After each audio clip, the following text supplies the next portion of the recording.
tying your happiness and tying your self-esteem not to accomplishments, not to external markers, but to your values, to your ambitions, to your work. And that's not something I've learned. That's a direction I've learned to aspire to. Every day, I try to get better at it. This episode is brought to you by Bulletproof Script Coverage, where screenwriters go to get their scripts read by top Hollywood professionals. Learn more at covermyscreenplay.com. I'd like to welcome to the show Dean Movshovitz. How are you doing, Dean? I'm good, Alex. Great to see you. Great to be here. Thank you so much for being on the show. I know we've been trying to do this interview for. I met you at the ISA event, like a year ago? Yeah, pretty much. About a year ago. Yeah. About a year ago, and we've been trying to get between your schedule and my schedule. It's been crazy, but you're finally here, and we're ready to talk all things Pixar, which is based on your amazing best-selling book, Pixar Storytelling, which we were talking about earlier. I can't believe no one sat down and wrote a book about how Pixar tells their stories. That's insane. But you were the first. I was the first. Now there's another one out there. Which shall remain nameless. Exactly. But I was the first. When it came out, there was nothing else that talked about Pixar that way. Now, when you directed all the films yourself, how was that? Well, it was really more like divine inspiration. It just sort of just was like, writing from God. So yes, it's like conversations with God. It's just straight. Yeah. Toy Story came to you that way. I understand. We joke because there are people out there who think that you've worked with Pixar, but you're angling. This book is based on analysis of how they tell their stories. So to be very clear, you do not work for Pixar or Disney, but you have broken down their secret sauce, if you will. Yeah. It's really reverse engineering to try and figure out what makes them so special, why they work so well, why they have this revered place in all of our hearts. Yeah, so that's my first question is, why are Pixar films so good? I mean, there's very few companies and studios who have their track record. I mean, to be fair, the number one reason is really their company culture, which I don't get too much into in my book. My book is more about how, the nuts and bolts way you can do that as one person at home alone who doesn't have all of their resources. But we have to admit that it's their standards, when you see their movies, you see how every line, every bit part is worked on to be as good as it can be, to be utilized in the best way, in a repetitive way. Like nothing is just there. They really work hard to make every element serve the theme, serve the story, have its own arc, have its own sort of life. And I think that's a standard that you need to hold yourself to. I think as writers, we often, especially if something is working, it's sometimes hard to push yourself to make it not just work, but be great. And the other thing is their flexibility and the brain trust everyone knows about. And my personally favorite story or most inspiring story is how they storyboarded most of Inside Out for like a year and a half before and they did that when fear was the main antagonist. And after a year and a half of working on it, they realized, oh, no, this is not what it should be. It should actually be sadness. And went and redid the whole thing. It reshaped the whole story, which a lot of studios wouldn't do or wouldn't have the flexibility and the motivation and the values to do that. And I think that mentality is something every writer should adopt. Yeah, and can you talk a little bit about the brain trust? Because I know you and I know what the brain trust is, but a lot of people don't understand that that's how stuff gets done over at Pixar. Oh, yeah, of course. So what they really have is all the pillars. Used to be John Lasseter, now he's not there, but all the top Pixar filmmakers, Pete Docter and Brad Bird, even though I don't know who's still there and who's not, but it's basically all those directors, Andrew Stanton for sure. They meet every couple of months with every project, and the people working on this project will present a reel or a couple of scenes or a storyboarded, sequence or act, and they will just all go into it and talk about it. And in Ed Catmull's book, where he talks sort of about their company culture that really embraces failure, it embraces criticism, and it's people go into those meetings ready to discuss anything. Anything is up for grabs. And it's kind of like in TV shows where you have a writer's room, you have a lot more ideas to draw from and a lot more input. And I think it definitely makes their films richer.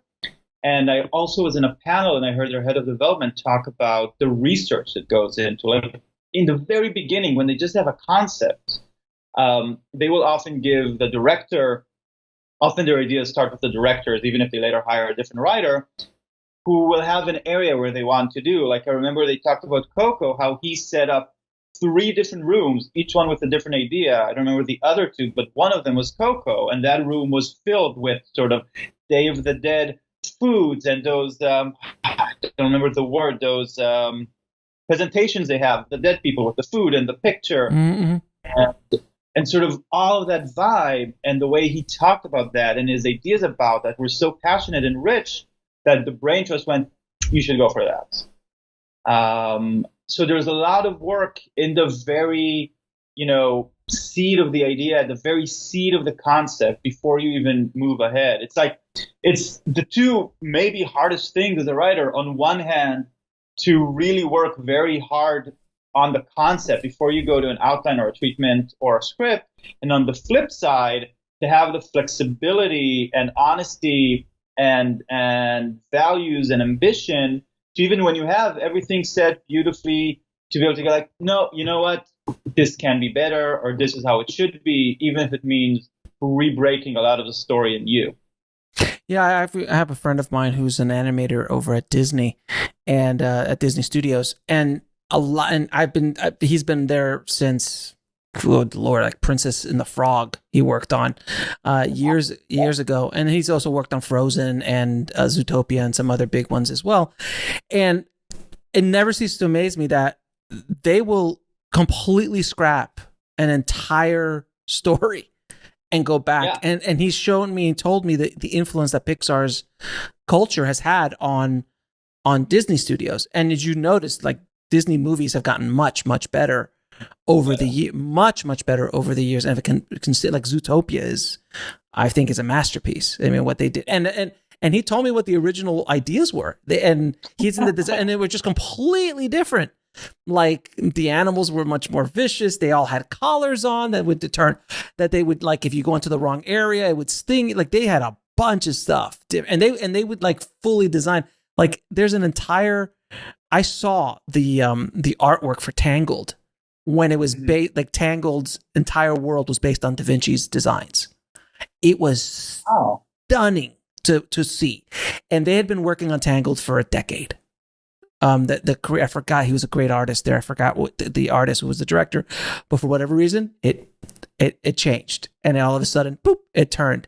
But a lot of that has to do with Pixar's influence on them and in the story structure, because they will make a complete 180. Whereas a studio, you really can't if you're doing a live action. It's very too many gears are moving. Whereas in animation, especially with all that pre-pro that they do, you can shift if you want to.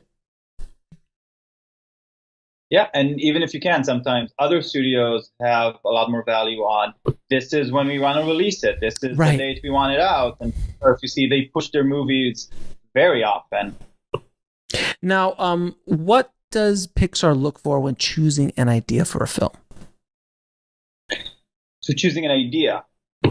Well, it seems to me, if you look at their films, there's 2 main things. The first is a world, a very, very rich world, a world that offers you a lot of characters and a lot of danger. When you think of superheroes, toys, the ocean, the world of the dead, the inside of your brain, these are worlds that are immediately very rich. Like, you can immediately imagine, you almost reel. When you think of the log line of Inside Out, there could be 50 different elements they could use in the brain or in the soul or mind person that they didn't even put in. Just the scrap list of that movie must be, exciting and enticing. So one part of it is really a world that is rich and you can explore and has some danger of conflict in. But then the other side is to really find emotional stakes. My favorite example is Toy Story, because you start with, oh, the world of toys, a child's toys. And that's so exciting. It's such a rich idea. And, kids would relate to it. But when you think about it, the movie, the real logline, or what really makes us love that movie, is what happens when a child's favorite toy is thrown aside for a newer toy. And that is, brutal. It's brutal. Brutal. Yeah, it's heartbreaking. I mean, that song in Toy Story. It's like Sundance drama. It could be an indie drama. It's like a brother, the unfavored brother, right? No, that Sundance, the Toy Story 2 song about being left on the side of the road and stuff. I'm like, you just are devastated listening to that. Well, I mean, listen, the first 4 minutes or 5 minutes of Up is probably the best representation of a human relationship I've ever seen on film. The history of it's amazing. And how do you go in, and how do you go in with Up and pitch Up? Like, we're gonna do a movie about an old dude and a Boy Scout in a house with balloons in it, and it's just like the marketing department must have had a field day. Like, you want us to sell like little dolls of an old angry guy, which they did, by the way. But which they did. I mean, Up, I know it started as something very, very, very different. I don't remember the details, but it started as something very, very different. And I wonder, and they sort of talk about it a little in the book, because that image of the house with the balloons, it's such a great image. It's so amazing. And I bet I bet, I could be wrong, that they had that first. And they're like, okay, so how do we justify that? And all of that beautiful opening is sort of almost the only explanation I can imagine for someone tying a balloon and being so connected to their house.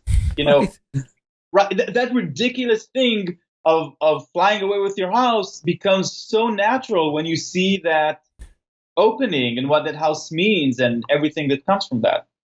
Yeah, I mean, they have done what Hitchcock said he wished he could do, which is literally play a piano key and hit an emotion. If you want him to cry, you hit this button. If you want him to laugh, you hit this button.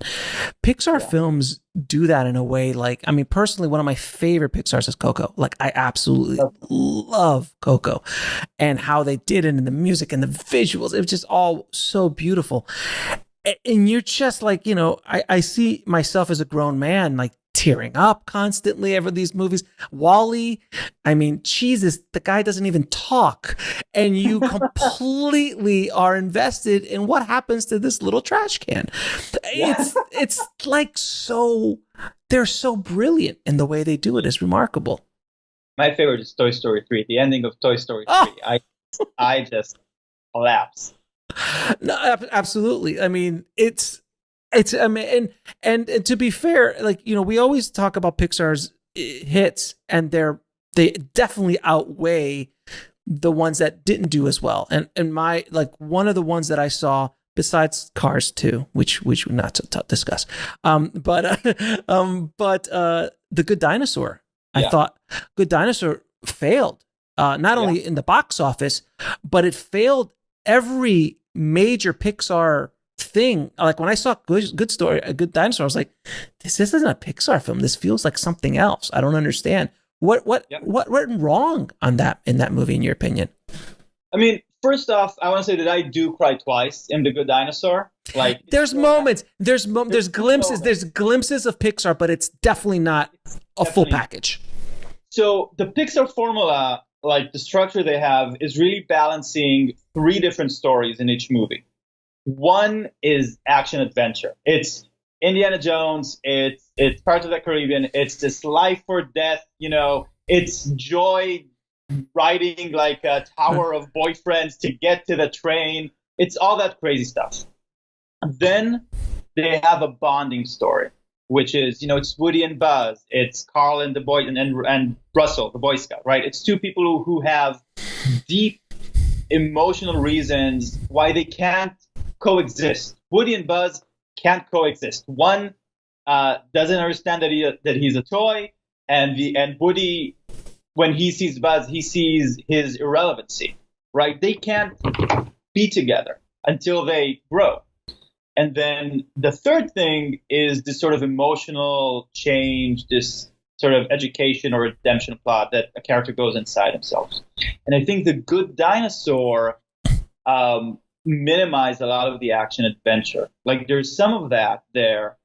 I remember the flood. I remember there's these paradoxals that are evil, but it doesn't have that same level of tension and action that some of the other movies have.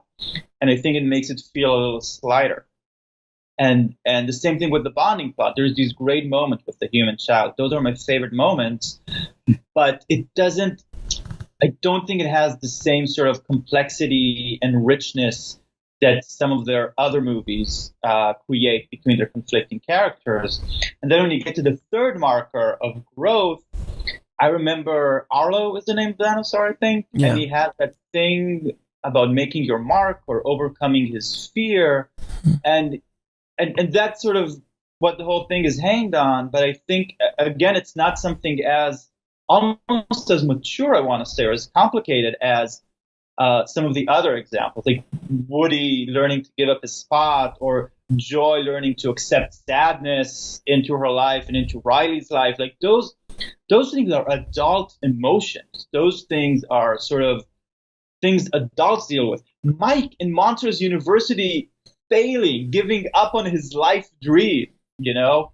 So I think, and Arlo's arc is a little more, I'd say, oriented towards children.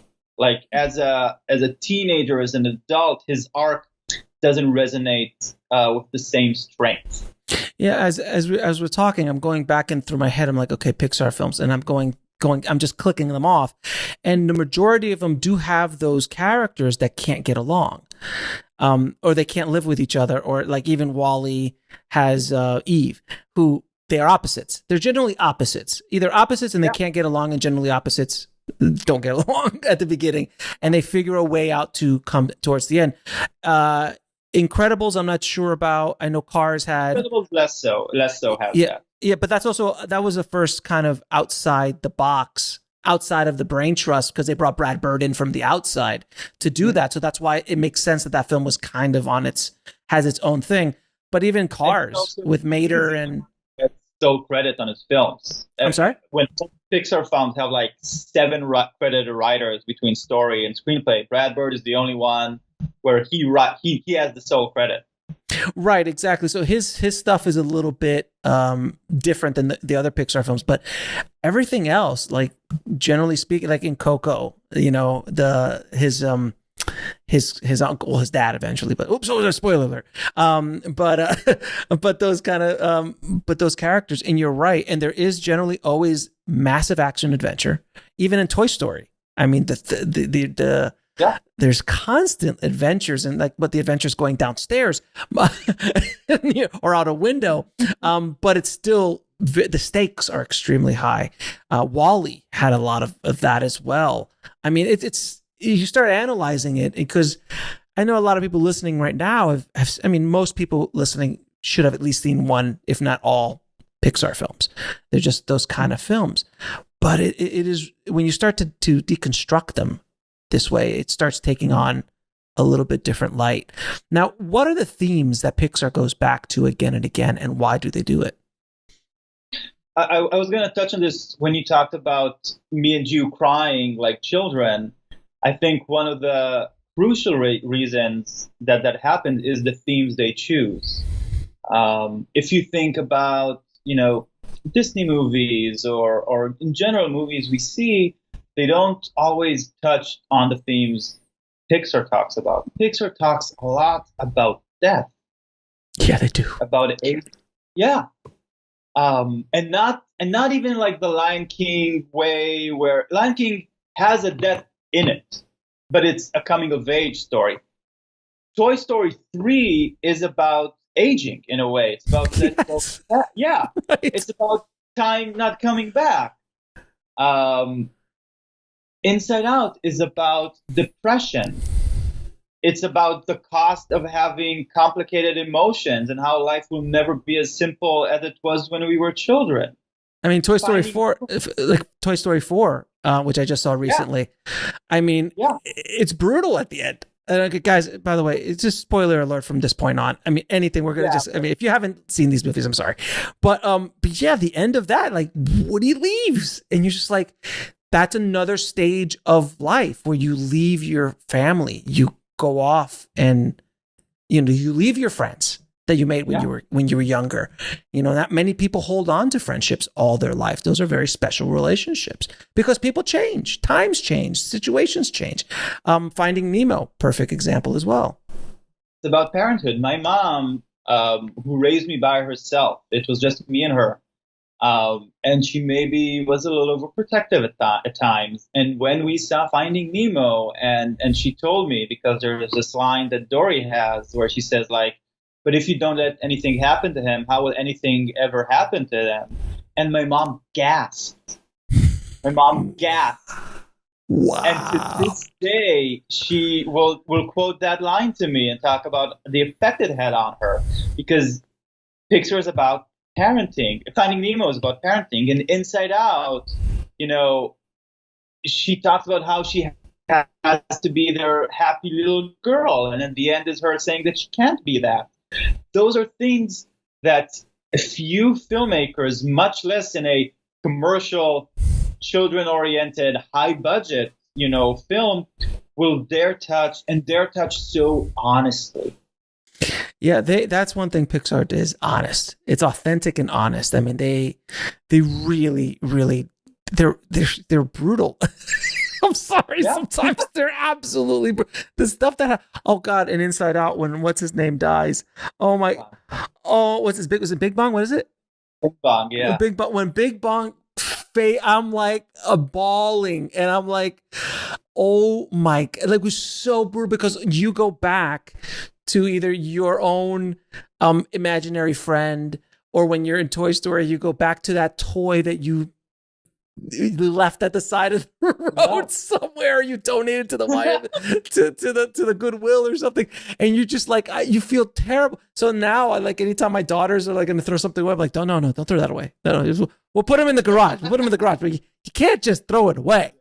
You could give it a home if you could find someone for him, but we're not just going to give it to the Goodwill. That's just, it's so ridiculous. You can't put them in daycare now after Toy Story 3. You're scared to give your toys to daycare. No, exactly. Because that was such a brilliant transition from like, where will toys go? Well, they go to daycare, and the politics inside of daycare and what happens in that. Did you ever see the commercial? Spike Jonze directed this amazing commercial for IKEA. It was years ago, and it was the story of a lamp, which just makes perfect sense here. It's exactly the same lamp from Pixar. I forgot the name of those lamps, but you go through the life of this lamp with this person, like, oh, it's wearing this, and the different things that happen, and at the end, she unplugs it and puts it on the side of the road, like in the garbage, like in a city, like right there, so it could be thrown away, and then a new lamp gets put on, and then they start like closing in on this lamp. There's no dialogue in the entire thing, and you just start closing in, and you feel horrible for the lamp until this guy walking by goes, "What's wrong with you? It's just a lamp." It has no feelings. The new lamp is much better. Go home. I was just, oh my God. It's one of the most brilliant commercials I've ever seen in my life. I have to see it now. Oh, it's type in IKEA lamp commercial on Google. It is amazing. But the guy had like this Swedish accent for the IKEA, and he was like, "What's wrong with you? It has no feelings. The new one is much better." But that's the power of storytelling. Like you felt something for an inanimate object, and I mean, for God's sakes, Toy Story is the best example of that. All the Toy Story films are such an amazing example, because now you as a grown man and me as a grown man will look at our toys from our childhood, or look at our daughter's toys and just maybe what if when we close the door, it's burned in a dump? I don't want my pork. It's amazing. But that's the power of really powerful storytelling. Yeah. Now, Pixar has some amazing characters. What is their trick on creating these characters that just stick with us? Like Woody and Buzz, like Dory, like these characters. How do they make these characters so rich and sticky? Well, one of the main things for me that I find is all of their characters care so deeply about something. They all have something that without it, life is meaningless. Like one of the smartest decisions they made in developing Toy Story is saying, oh, there's nothing a toy wants more than to be played with. That premise is the engine for all of those films. And it seems natural to us, but you can imagine different ways to go about that. Like maybe this toy wants to be left alone. Maybe it's more about it's not natural. It's not an accident. It's a choice. And that choice drives all of the emotional journeys. Like when we cry in those movies, it's because we know how much getting played with means to Woody, means to Jesse, means to Lotso even. And they do it in all of their films, obviously Finding Nemo, Up, the connection to the house, Joy in that opening, right, where you see how Riley's mind develops. Joy says, it's my job in life to keep this girl happy. When this girl isn't happy, I, as a person, am failing, And they do, I think a lot of times when people develop a story, they find what the character wants or they find a problem the character have, but they don't necessarily set up why it's so important to them or how deeply it's ingrained into their identity. Pixar's characters cannot live without the things Pixar then takes away from them. Right. So like WALL-E, his whole existence is about cleaning, putting things away, organizing, and doing. Also, one of the first things we see him do, right? He's cleaning all those things. He's alone on the planet. He has this one friend that's a cockroach that sort of goes along with him. And then he goes home, and what does he do? He watches a video from Hello, Dolly. Right. And there's that close-up, if you remember, that close-up of his hands touching each other. Yes, like yes. Apple does in the movie. And that's what he wants. And then Eve shows up, and you're like, oh, my God, this is his chance. When is another robot going to be there? He can't fuck this up, He can't screw this up. I don't know what your eyes It's fine. It's fine. It's fine. And that just that. And think about what's working here. A robot watching a scene from an old musical, but it shows you how much he yearns for love. Right. And that's what they do, whether it's Remy risking his life to get a spice from an old woman's house, right? Because he has to make something that's artful. They set these things that these characters can't live without. Yeah, and going down the line, almost every Pixar movie that I can think of, there is something that the main character cannot live without. You're right, from Ratatouille wanting to cook to Finding Nemo, to WALL-E wanting love, it just you start going. This is what's wonderful about this conversation, because every time we're talking about a new concept, then I go back as we're talking. I'm going back in my back of my head is going, Cars, got it, and you just start checking off like, yep, they did it there, yeah, they did it there, yeah, they did it there, and it's fascinating to see. But that need, I mean, it's kind of like Disney with Pinocchio. Like you feel that Pinocchio wants to be a real boy. That's the power of that, especially when he goes off to that crazy island and starts smoking and drinking and all that kind of crazy. It was a different time. It was crazier times. But that wanting for a character is so powerful. And I've never really thought about it that way. You're absolutely right. You never think of, you start thinking going back to, if you start going back to some of the most successful films and characters of all time, Luke Skywalker wants to get off the planet. He wants to be a starfighter, and you start going back to all these famous movies. All the main characters have this amazing, powerful need that if I can't get this, it's not, my world is over. Even Tootsie, like, you know. It's so funny. I was thinking about Tootsie like before we started talking. I was thinking about, and this sort of relates to your question about character, because what Tootsie does amazingly well, which is very Pixar-ish, is how every character in it is a reflection of the theme and brings out some side of the lead. Like if you're talking about men, women, so you have, the director and the actor sort of are, harassers and look down on women. You have that one female boss. You have his roommate who's sort of more about his artistic side that he's neglecting. And Pixar does that too. Think about Incredibles, right? Right. Every family member has, they cannot agree about what being a superhero is. None of them. So that's another good trick that Pixar often does.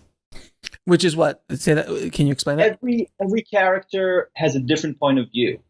Every character has a different role, a different function. Every character has a different reflection of the theme. If you think about Remy and Linguini, they're opposites. Linguini has the heritage and the opportunity, but no talent. Remy is a rat.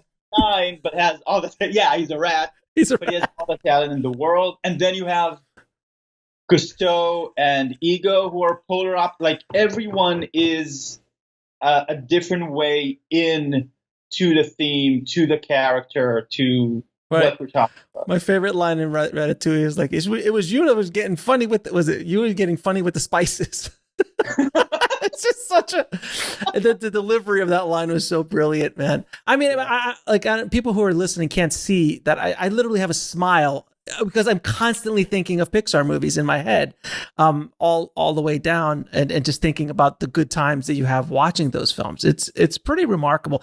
There's not any studio that I can think of that has that reaction.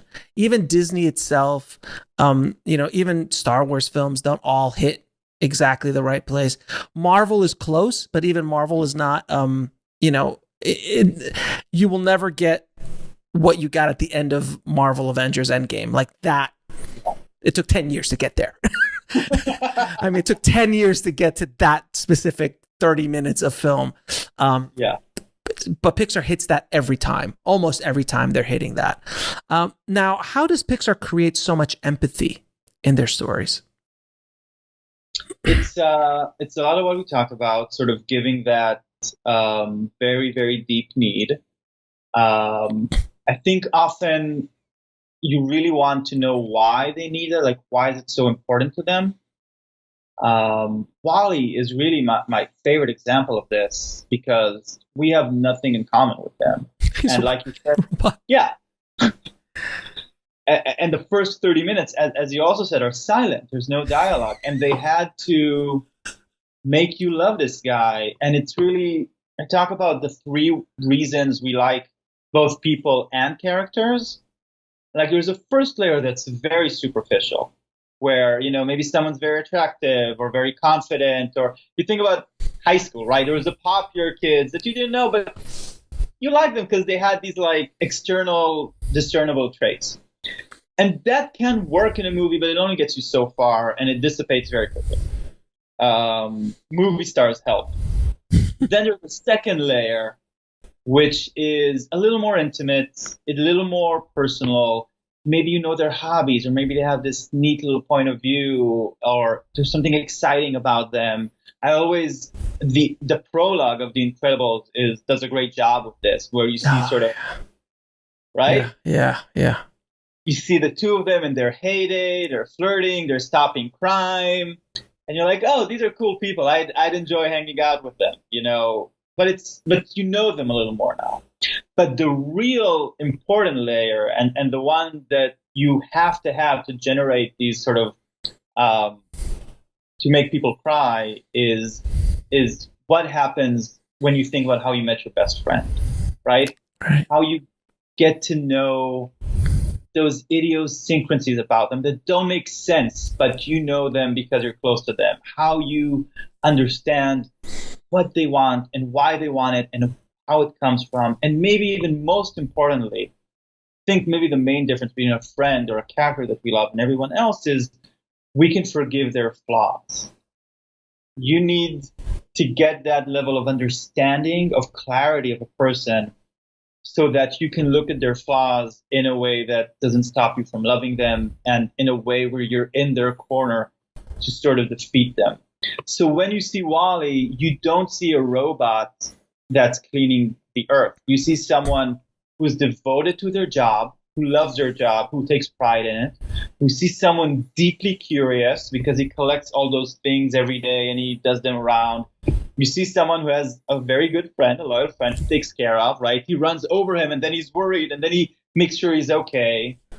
And you see that deep yearning for love. And when you talk about him that way, that's every one of us. Oh, absolutely. If I were left alone in a dystopic wasteland, that's the ideal life I could want. Pretty much. I mean, I remember when he got kissed by Eve in space, and he just like freezes and just like floats in the air away. It was like it's remarkable. I mean, going through Incredibles. I'd argue, and I think a lot of people say this, but it's arguably one of the best superhero movies ever written and ever produced. Up there with Dark Knight, Deadpool, and Logan. It's just so like Brad Bird understood the plight of the superhero, and they were brand new superheroes we'd never heard of. And when you see Mr. Incredible in a cubicle. That's just that image. That image, this giant, monstrous dude sitting in this little cubicle, and then he's got this little boss who's just the biggest pain in the ass.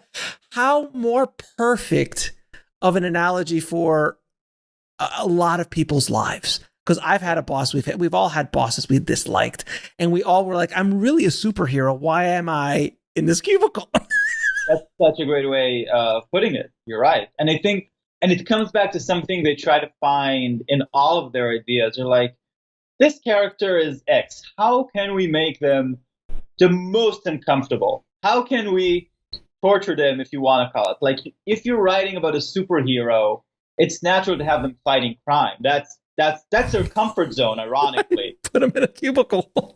Yeah, put them in a cubicle. That's a tension that drives a character. Right, that drives the movie. That has to be fixed and addressed before the movie is over. So I think DC could do something with that, because if you take Batman and Superman and put them in a cubicle, I want to watch that movie. I want to see what happens there. You also mentioned that they torture their characters. They like rip the heart out of their characters. Can you discuss a little bit about that and use some examples of how they do it and why they do it? They torture them, but they torture them in a very, very specific way, in a way that's very, very tailor-made. Like, if you want to think about Up, maybe when I say torture, you're thinking about that opening sequence, which is very tragic and very sad. But that's not an example of what I'm talking about. No. The way they torture Carl in Up is by giving him a kid who's upbeat, a kid who has selfless values, and a kid that needs him, right? And who's literally a Boy Scout. Literally a Boy Scout, right? Yeah. Because all Carl wants after that opening is to be left alone. I think in many ways, he's dead, right? Right. He's breathing, he's alive, but he's dead. And he's stuck with this kid who forces him to sort of act in the world. And then when you get to the bad guy, I'm blanking on his name, who wants to kill this exotic bird, who wants to hurt Russell, he is forced to find a new purpose, to live again. And that's sort of what I mean when I say torture, right? Marlon meeting Dory is what saves him, but it's also a form of torture. Because exactly, right? She just wants to go this and do that and not think ahead and be reckless and talk to the whale. And he's like, no, this is not how we do things, right? It's these very smart ways of torturing their characters. Like you know, if you cut someone's leg, if you put them in danger, every character would suffer from that, right? Again, Toy Story, getting a new favorite toy in Toy Story 1. In Toy Story 2, they have this great mechanism where he's given a chance to be in a museum, right? And he's like, oh, you will be respected forever. You will never have to worry about being thrown away or donated, right? They set it up in the beginning of the movie with a character that's put on the shelf, and then you'll be in a museum, but you'll never have an owner. No one will ever play with you. With Andy again. And that's a torturous choice, right? That's something that's very hard. So they keep finding those ways. So really quickly, I don't mean to interrupt you, but because before I forget, normally everything we've been talking about is you're basically giving the main character its opposite. It's yin to its yang. But with that specific example of Woody in Toy Story 2, it's not a person, which is a yin and a yang. It's his want is a yin and a yang, meaning he wants to be played with, but boy, being, encased and never have to worrying about being discarded again and being revered and honored for the rest of his life is the opposite of being played and thrown away with. Is that accurate? I think it's McKee calls this either the lesser of two evils or the greater of two goods, which I think is always a very good way to approach dilemmas and choices, because, if it's being played with or not being played with, Woody has a simple answer to that, right? But what they do really well is stack the deck in a way that's a very hard choice. And then the choice comes down to values. There's this lovely moment where Buzz is trying to convince him to come back, where Woody brushes off the new coat of paint that's on his shoe to reveal Andy's name. Mm-hmm. And that's like, oh, and Woody goes, and we go, oh, that's right, that's who you are. That's what your values are. And they also give him Jessie, who suffered the same thing he did, but she's just like 2 shades on the spectrum more extreme. She's like, screw owners. I don't ever want an owner again. You can trust them. So she's sort of pulling him in that direction. It's so brilliant. Yeah, it just all works to serve the core dramatic question, the core idea, the core flaw. It's a funnel. Everything they add is going through a funnel to the very core of their story and of that character. Yeah, Toy Story 2 is basically the Godfather 2 of animation. Because it basically, when I saw it, I was like, well, I can't believe they made it better than Toy Story 1, and they did. In my opinion, I think Toy Story 2 is even better than 1, even though 1 is amazing. Toy Story 2 just hits on that's just a song alone. Just if only Godfather 3 was like Toy Story 3. Hey, not so much. Now, let's discuss Pixar's drama and conflict. I guess we kind of touched on it, which is basically the drama and the conflict is throwing two opposites together. And they're, let me see. So Buzz and Woody, Buzz is delusional. So he doesn't have any wants, really. In the first, he's just, I guess he's just delusional. He doesn't even know he's a toy. Yeah. That's right. But the thing that happens is Woody very clearly, as we all remember, tells him, you are a toy. Right? And then it becomes this whole thing about Buzz either protecting that or later accepting that. There's that moment later on where he tries to fly when they're already at Sid's house and he falls. And I even remember there's like a Randy Newman specific song playing at that moment. And he needs to deal with that, because until he deals with that, he and Woody can't work together. And although he and Woody can't work together, Andy's room as an ecosystem will never function. So you're right in the sense that because he's not the protagonist, like he doesn't have a clear want, but he has a problem. Oh, he's got stuff to deal with. He's got issues. He's working through stuff. There's no question that Buzz is working through stuff, and it's so brilliantly done in that first movie is when Buzz goes to fly the first time, because he bounces and everything, he actually flies. So the delusion continues. And that's such a fascinating analogy for life, because a lot of times the story that we tell ourselves for protection, for whatever, that thing is, for our ego, a lot of times things happen in our life that feed into that. And you see, I am a genius.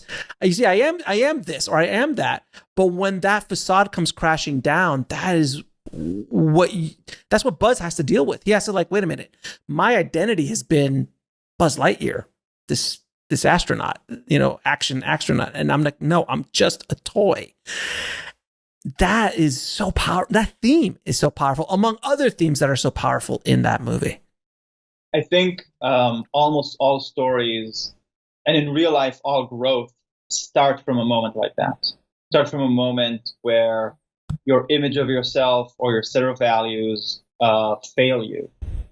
And to use a metaphor from Inside Out that I think is helpful for writers, like Riley has all these islands of personality, right? He has Honesty Island, Family Island, and I think a good script or a good story starts when one of those islands is destroyed.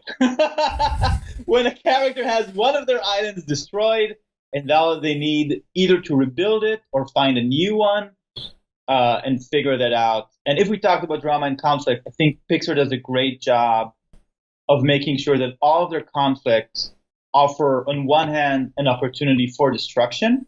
You could lose everything you had, but also an opportunity for construction where, you might not live your life the way you have until now, but you'll create something new, something stronger, right? And they always find these great visual ways to show, I think I call this book like, at first there's a flaw in the world, and then at the end they always show the new world and how it's better.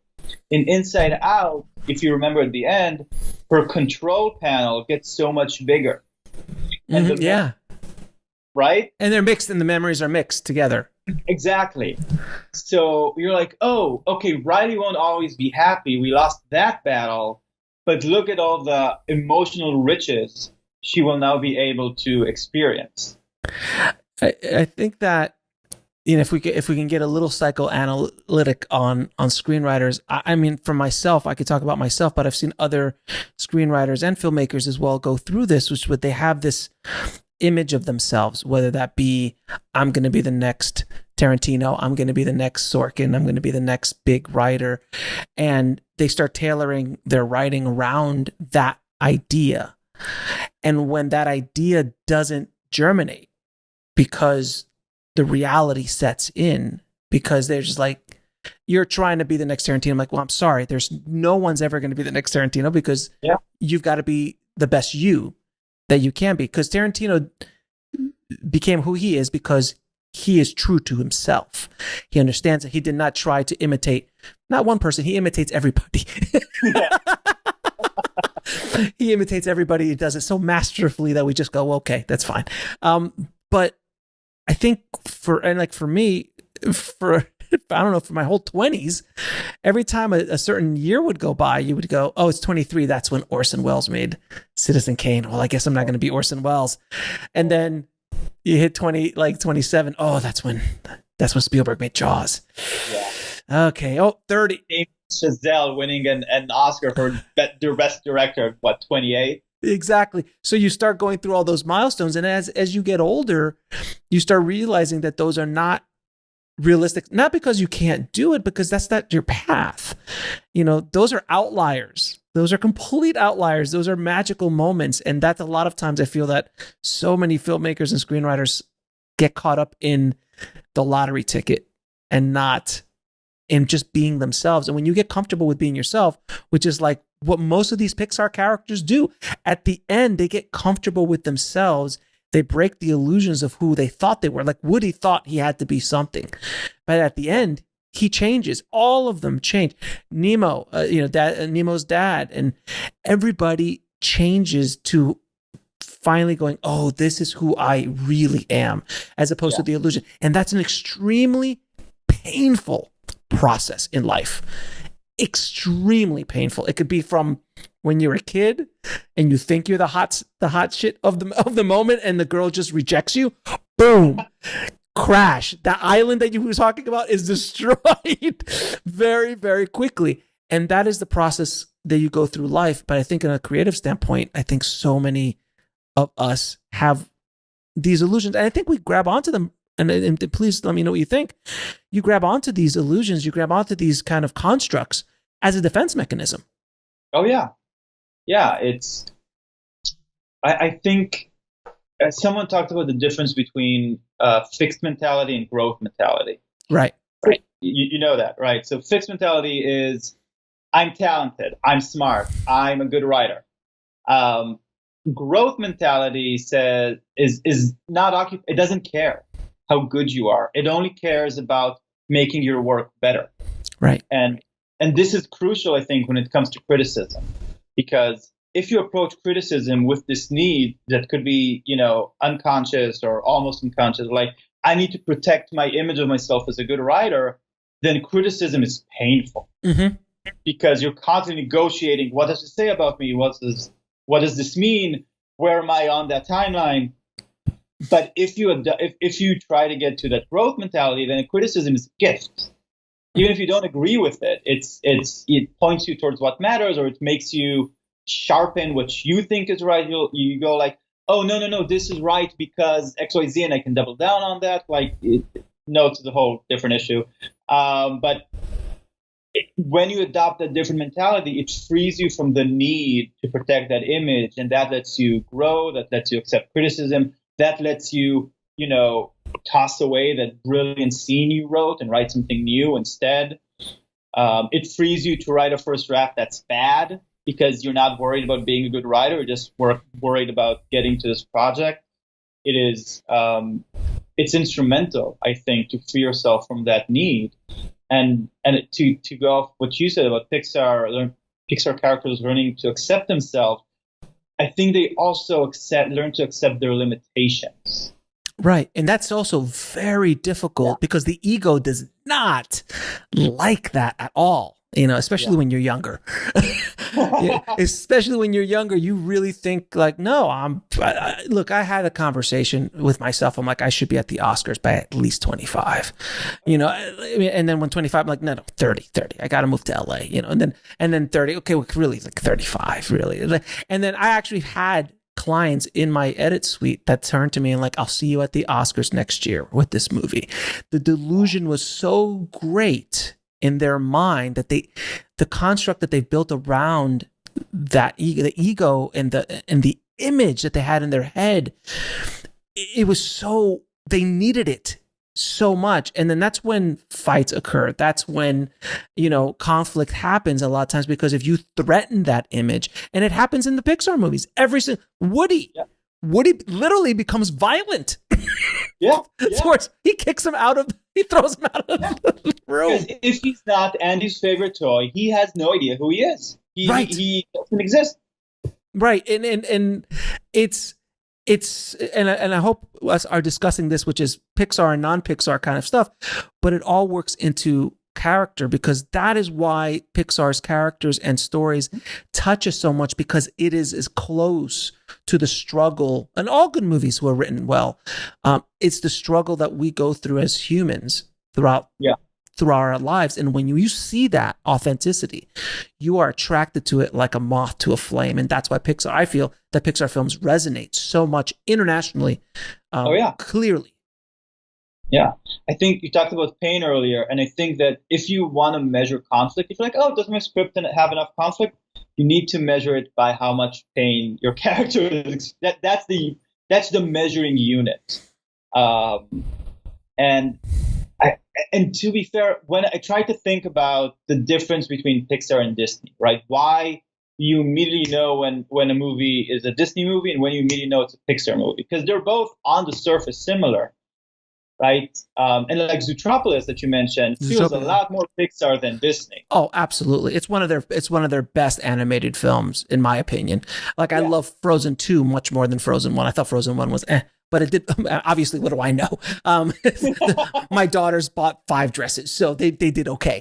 But Zootopia, Big Hero 6 was also wonderful, but it's very Pixar-ish. Big Hero 6 is very, very Pixar-ish. And it's not. I'm not even talking about quality. Like even if you take story. Disney's best film, like Lion King is great. It doesn't feel like Pixar. And I think the difference is Disney films are more, and I mean this in the best way possible, they're fairy tales. The characters are archetypes. They're abstract. They represent something. It's these coming of age. It's family. It's stuff like that. Pixar tries to feel realistic, right? The characters aren't archetypes in that way. They feel like they exist in our world, just in corners we don't see or don't know. But they feel like us. They feel like a workplace. They feel like, they're not kings and queens other than Brave. And even Brave, you really identify with I forgot her name, but the princess, because she's like oppressed and she wants to get free. Yeah. And then it's also mixing in with relationships with your mother and your parents and all of that stuff. And it's just, and then the whole, there's so many layers of that. Yeah. And to be fair, I love Brave. I think Brave is underappreciated, but it's one of their movies that didn't do as well as the others. Mm-hmm. I always, when she talks to her mother at the end and the sun comes up, I always cry. But I know a lot of people consider it like second tier Pixar, and I think it's partially because of this thing where it feels like 10% more of a fairy tale than Pixar's sort of realistic, adult, complex characters and emotions and issues. What did you think of the latest Pixar film? I forgot the name of it. The last one, Onward. Onward. What did you feel about Onward? Because I saw Onward. Yeah. I liked it, and I could see a lot of, the dad stuff. It's just brutal. Yeah. Like the dad stuff and at the end and all of that stuff. But it didn't resonate like WALL-E. It didn't resonate like Inside Out. But it had its moments. It's better than Good Dinosaur, in my opinion. Yeah. And it's still a quality Pixar film, but it didn't hit exactly, like it's not Coco. So why is that? And that's just my opinion. I don't know what you thought of it. Well, I'm sort of in the same space as you. I'm a little biased with Onward because my father died when I was very young. So sure. It connects to you different. But ironically, it made me have the opposite reaction because a lot of times I'm like, oh, that's not the reaction I would have. That's the reaction my mother would have. There's no way I would go meet him without bringing my mother along because I find that just to be like, there's stuff like that made it a little harder for me. But to answer more concisely to your question, I think the lead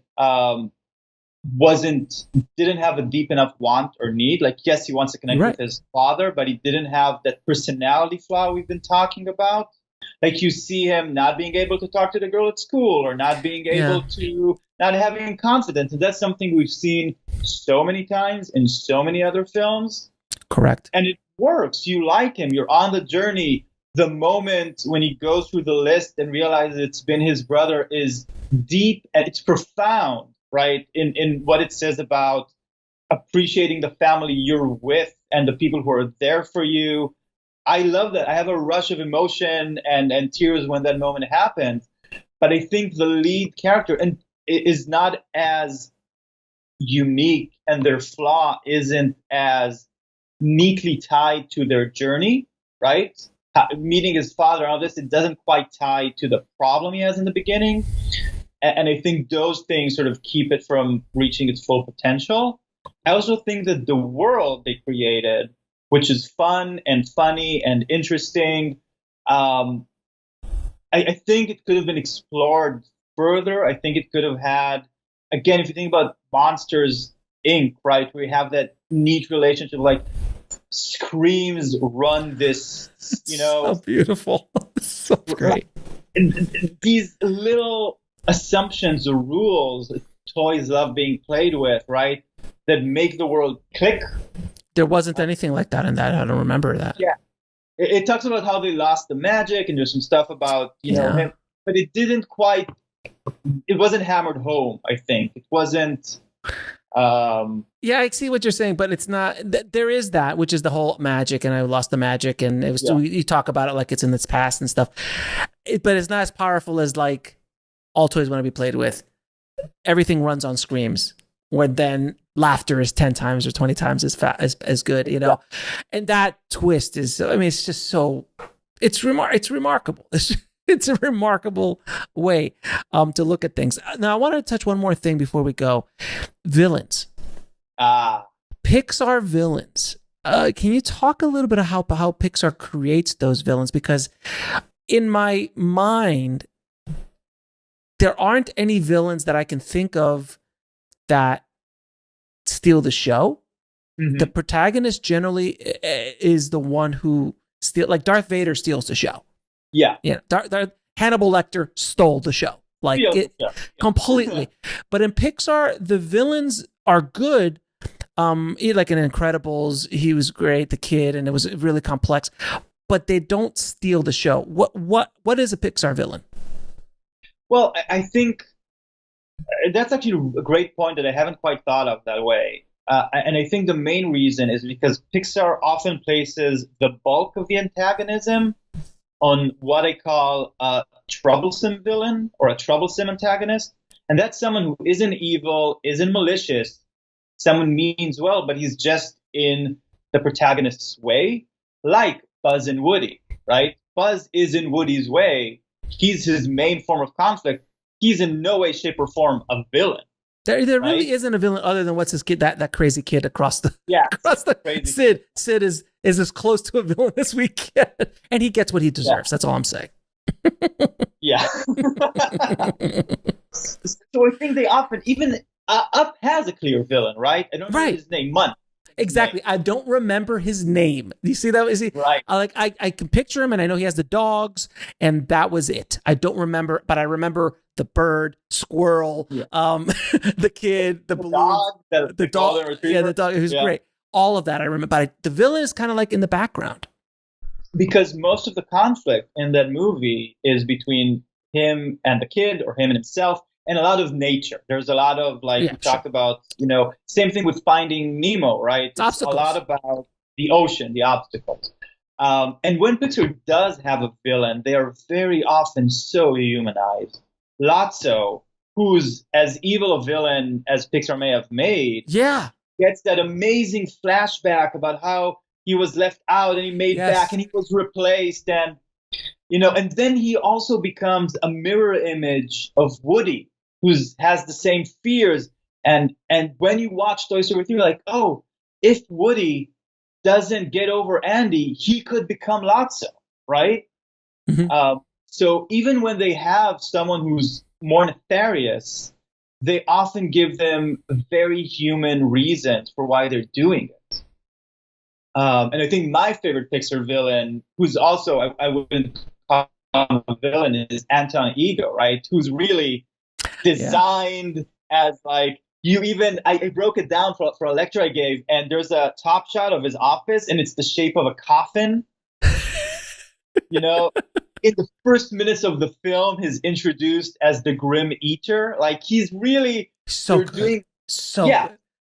But he ends up not being a villain. That was which is brilliant in Ratatouille. It is just so. It's fascinating, but I've always heard, and I've had so many amazing guests on the show who know story and screenwriters and consultants and scholars, and the consensus is, in order to have a good protagonist, you need a good antagonist. But Pixar kind of breaks that rule. So I would flip that definition. You don't necessarily need a good antagonist. You need good antagonistic forces. Correct. Yeah, because Finding Nemo is a perfect example. Yeah. There is absolutely no villain in that movie.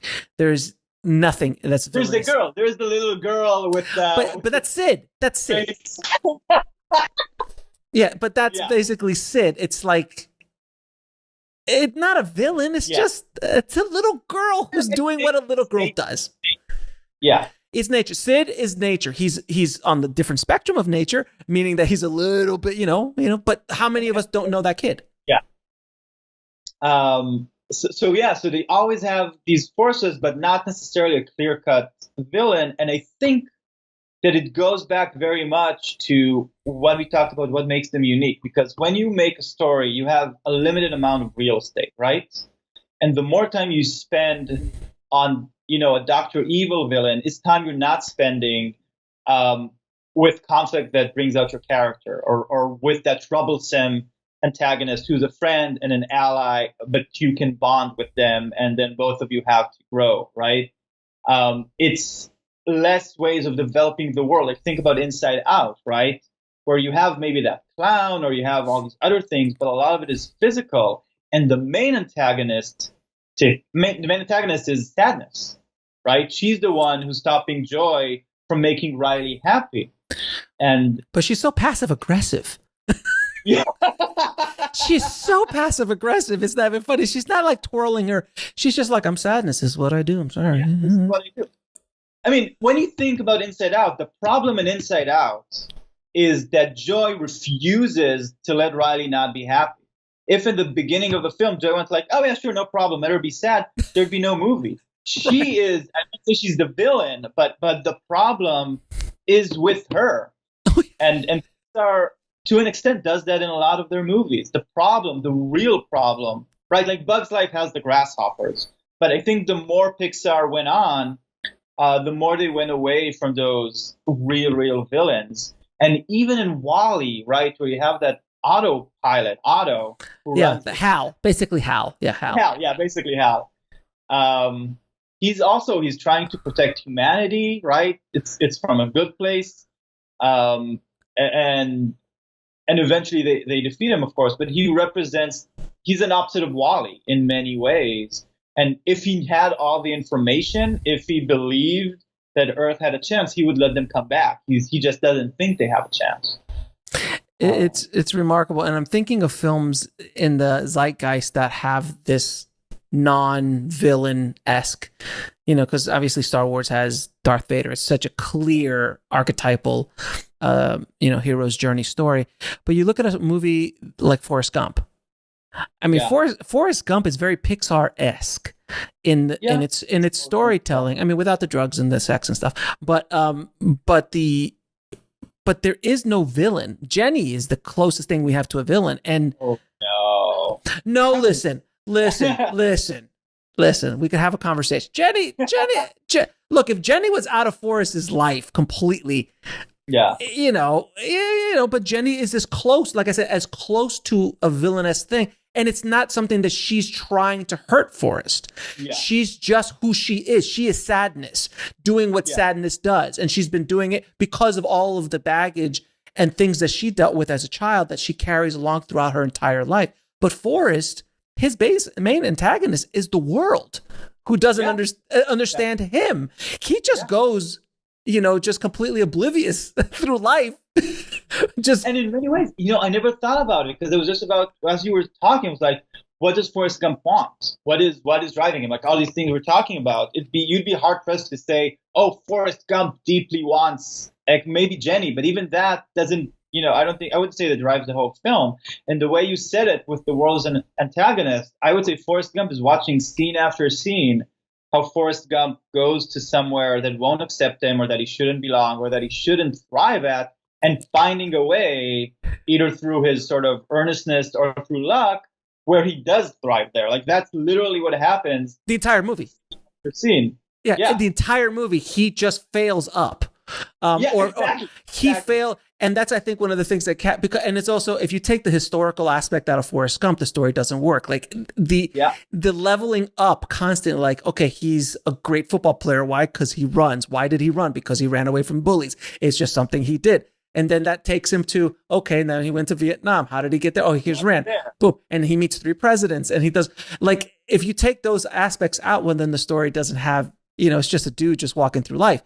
But because everything gets amped up constantly, like, we invested in this little fruit company called Apple, and we don't have to worry about money no more. Like it's almost a dreamlike thing, because you're like, man, wouldn't it be amazing if as the person listening, like, wouldn't it be amazing to go through life just constantly just winning without even trying? Yeah. But the one thing he can't win at. He's so vulnerable. Like he succeeds, but he's so. But the one thing that he can't, the thing that he struggles for is Jenny. Yeah. Jenny's the only thing he can't, it doesn't fall into his lap. Everything else falls into his lap. Right. But Jenny does not fall into his lap. And that is basically the arc. Like, without Jenny, there's no movie. And Lieutenant Dan is just the, whatchamacallit. the ally antagonist. Yeah, ally antagonist, exactly, through the whole thing. And he just kind of, he doesn't really affect Forrest doesn't, he changes, but he doesn't change a whole lot. No, Forrest doesn't change. No, I mean, he Lieutenant Dan changes. Oh, everybody else around him changes. Exactly, yeah. Even his mom, every character he touches changes perception thing. But so going back to Pixar, it is as close to a Pixar film as I could think of in the real world. Yeah, that's true. I'm trying to think about other movies that don't have villains. And one movie that came to mind is, in a way, Ordinary People. And I think people would rush to say, oh, the mom's the villain.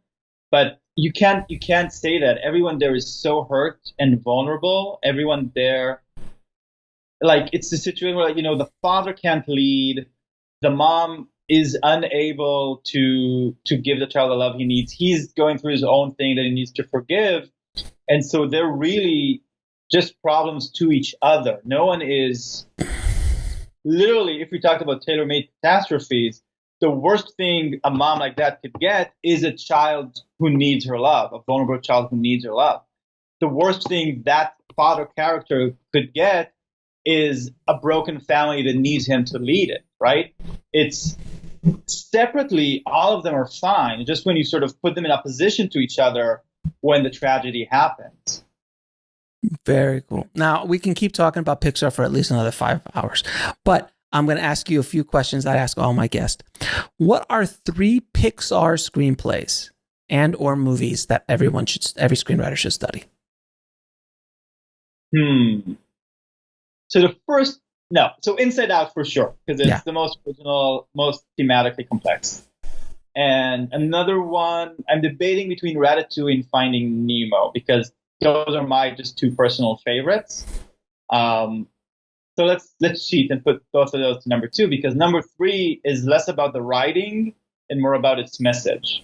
Mm-hmm. And I think everyone who's pursuing something artistic or risky should watch Monsters University.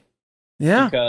Because Monsters University deals with a character who tries their best and exhausts every option and realizes they're not going to be who they want to be.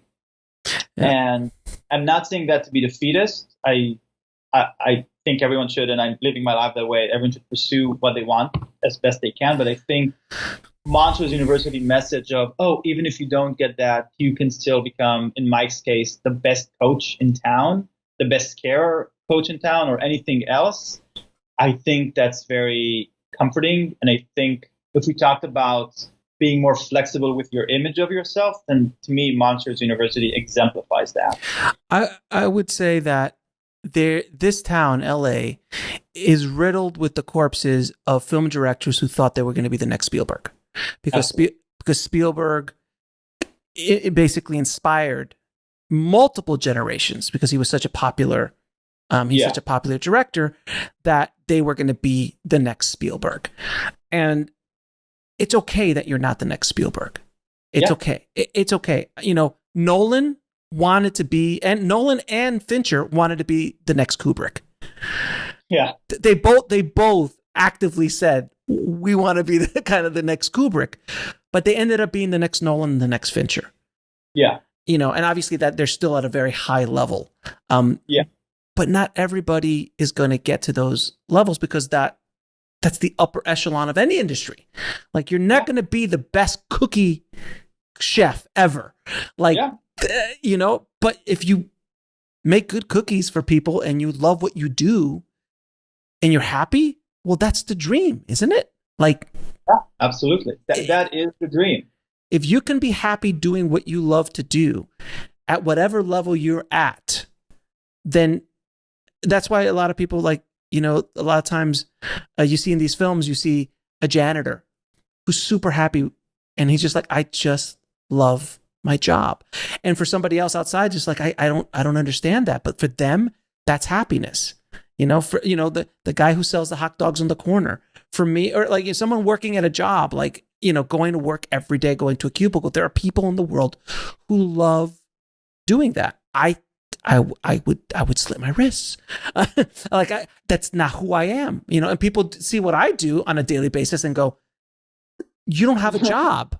You don't have a steady income. Like, you don't have a check coming in every week. I'm like, dude, I've been doing that for 25 years. I've been a freelancer. So, but I'm happy there. So it's really a definition that you have to make for yourself. And I can tell you, I served in the Israeli army, and I was a computer programmer there. And almost all of my friends went on to have a career as computer programmers. And some of them are very happy with it. Some of them found ways to pivot. And a lot of them just have like, this is my job.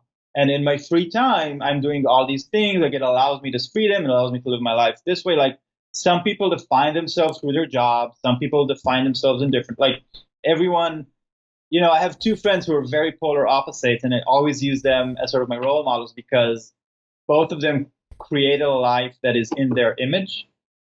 And I think that's really what everyone should aspire to.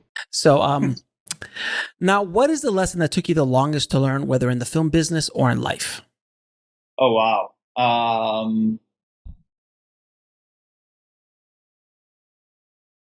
I would really go back to what we talked about earlier with the fixed and growth mindset. And I'll give you a very concrete example. When I finished college in Israel, I got a great job in New York City promoting Israeli cinema for the Israeli consulate. And it got me into film festivals and sort of working with Israeli filmmakers and meeting all these artistic directors in New York. And I'd go to all these fun events, and I felt like, and I felt like on top of the world. And then it ended, and I got some job offers in the US, but they fell through because of a visa, and I went back to Israel. And suddenly I was like, wait, what? It's sort of all my plans. I was sure it was going to go from there to somewhere. And it really made me sort of reassess myself and see, okay, if none of this happens, or if I don't have all these cool things in life, who am I independent of that?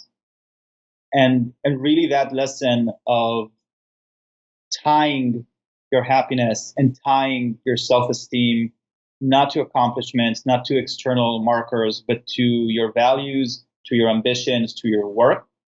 And that's not something I've learned. That's a direction I've learned to aspire to. Every day I try to get better at it. Because I think you can be oblivious, or you can be preoccupied with your image when things are going well. But I think everyone at some point hits a bump in the road. And I think the way for those bumps to be less painful is to, when you're riding high, pivot to this mentality that is about your work. It's about how to be better in whatever you do, and really tied to your values and to your effort, and not your achievements and to sort of external markers. And where can people find out more about you and where they can get your book and get in contact with you? So the book is available on Amazon. And they can find me at deanmovshovitz.com, where you can read a little more about the book. You can read a little more about me. That's where I talk a little more about my speaking engagement, or sort of my screenwriting coaching side hustle. And I also have a project there right now where I'm going through the WGA's top 101 screenplays, sort of seeing what lessons we can learn from each. So that's what's happening there. Very cool. Thank you so much, Dean, for being on the show. It has been a wonderful walk down memory lane to start thinking about Pixar films again. And I know there's so many lessons storytellers can take from the masters, because they really have mastered the form in a way that not any other studio in Hollywood has done. There's nobody with their track record. So it is, they are a wealth of information and storytelling technique that I think every screenwriter should look at, regardless of genre, regardless of what you're writing. You can learn something from watching and reading Pixar work. So thank you so much for shining a light on this process, sir.